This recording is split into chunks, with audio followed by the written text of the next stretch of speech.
Hi guys, Lynn Keding here again and welcome back to my channel. So today's video, uwi tayo ng probinsya kasi namatay yung tatay ko.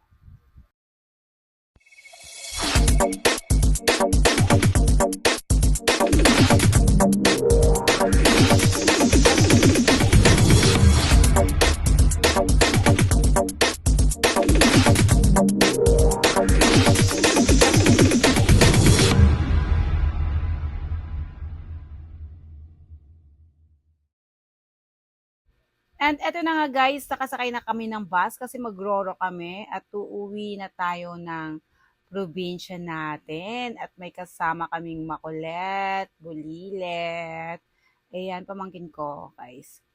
And syempre, on the way na tayo to Batangas kasi nagroro lang tayo guys. Ayan yung batang makulet, hinahabol ng kuya niya.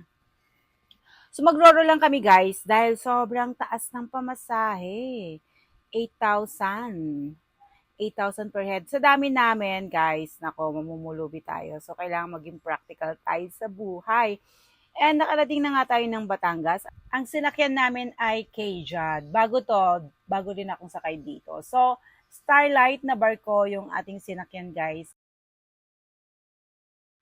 So, yan ang Diyos akong anak. And swerte lang natin guys if Starlight ang masakyan natin kasi nga dadaan pa ng Romblon. So, parang kakain din siya ng 3 hours. Although maganda naman dumaan ng Romblon kasi alam niyo may bagong kayong place na makikita.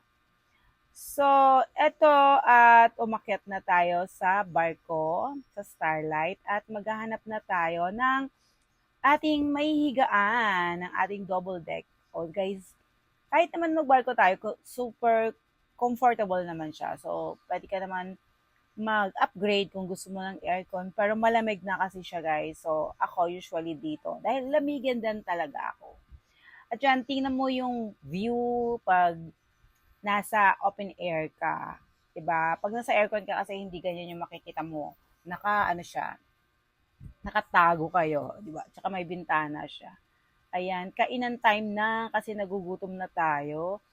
And finally, morning na guys. 5 a.m. ang dating ng barko. Of course, yan yung anak ko at yung kapatid ko. Anak kong si Emil, si Joven. Ayan, tagal din namin hindi nagkita-kita. So, yun yung pinaka-reunion namin, no? So, that's me. Tingnan natin. Magpa-vlog tayo pero naiyak magsalita. So, mag-voice over lang tayo. Charot-charutan lang naka-post, guys. So, there you go. So, eto guys, nakarating na kami ng Katiklan. So, mga 10 hours, 9 to 10 hours din yung ating biyahe. And yan na nga, nag-aantay na lang tayo na mag-dock yung barko. And then, after that, bababa na rin tayo, guys. So, syempre, commending muna ako dyan kasi sabay na rin ng vlog, diba? 2 birds in 1 stone, guys, ang gagawin natin dito. So, uwi tayo para sa tatay ko at mag-vlog na rin tayo ng konti. Although, simula nung namatay yung tatay ko, hindi na ako masyado nagpo-post. Syempre, diba? So, habang nag-aantay tayo na mag-dock yung barko, ay tingnan mo naman yung paligid. Super ganda. Amin lahat yan. Lahat ng mga nandiyan, nakikita nyo. Of course, yan yung baby Carla ko. Emil. And guys, akin lahat ng lansya na yan. Pag kailangan nyo ng honeymoon na, kontakin nyo lang ako. So, nagkaroon tayo ng lakas ng loob na mag-vlog-vlog dyan. Kasi, marami akong kasama. And sunrise! It's around 5 a.m. na, 5:30 a.m. And sobrang still yung water. So, maganda yung biyahe namin for today. And hindi masyadong malakas yung alon. Of course, enjoy ka rin sa sunrise. So, this is on the other side. Pumunta ako sa kabilang side, guys, para makita ko yung sunrise. Kasi sa kabila, wala. O, 'di ba? Masarap magbiyahe, guys, ng Roro kasi lalo na pag marami kayo. Pero ako naman on my side dati kasi pag namimili ako sa Maynila, ginagawa ko pag uwi ako ng probinsya dahil marami akong bitbit, so nagro-Roro talaga ako. So medyo sanay na rin tayo. So yan yung Starlight. So, kasi mayroong Starlight ngayon guys na sabi 3 hours lang daw. So hindi ko alam kung kailan ilo-launch yun. Pero sana nga. And of course, makikita natin ang dami dito motorboat, speedboat. So ayan, sobrang bilis ng speedboat. And finally guys, bababa na rin tayo.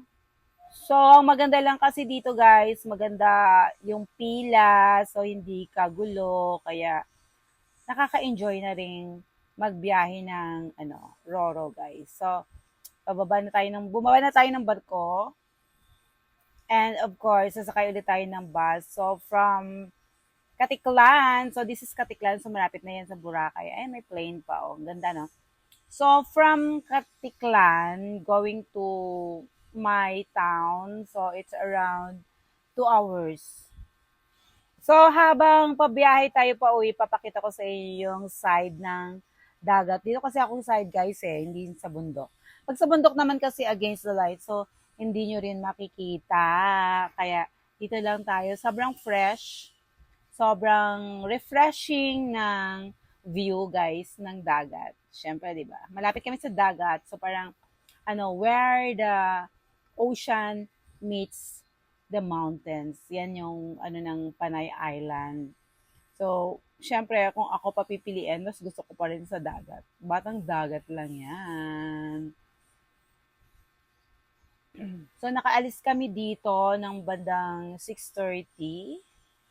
And then, nakarating na kami sa aming bahay ng 8:30.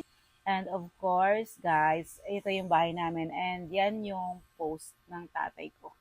Poster ng tatay ko. So, we're here. And we're finally home, guys. Ito na po yung wake ng aking tatay. Ito yung bahay namin. And of course, Pepper na laging kasama ni tatay. Nakakalungkot din, guys. Kasi ito, laging nasa paanan ni tatay. At si tatay yung laging nagpapapoops dyan every morning. So, there you go, tatay ko. Ayun yung tatay ko, guys. So, dati, photos and videos lang sinesend. And finally, nakarating na rin tayo. Sad, pero syempre matanda na tatay ko.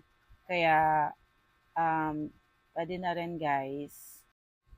And syempre, nagkaantay yung masarap na almusal. We have pusit, isda, and of course, pritong isda. Lahat naman isda. Prito, tsaka inihaw. And there you go, guys. Thank you so much for watching. Don't forget to like, comment, share this video, and subscribe to my channel. See you on my next video.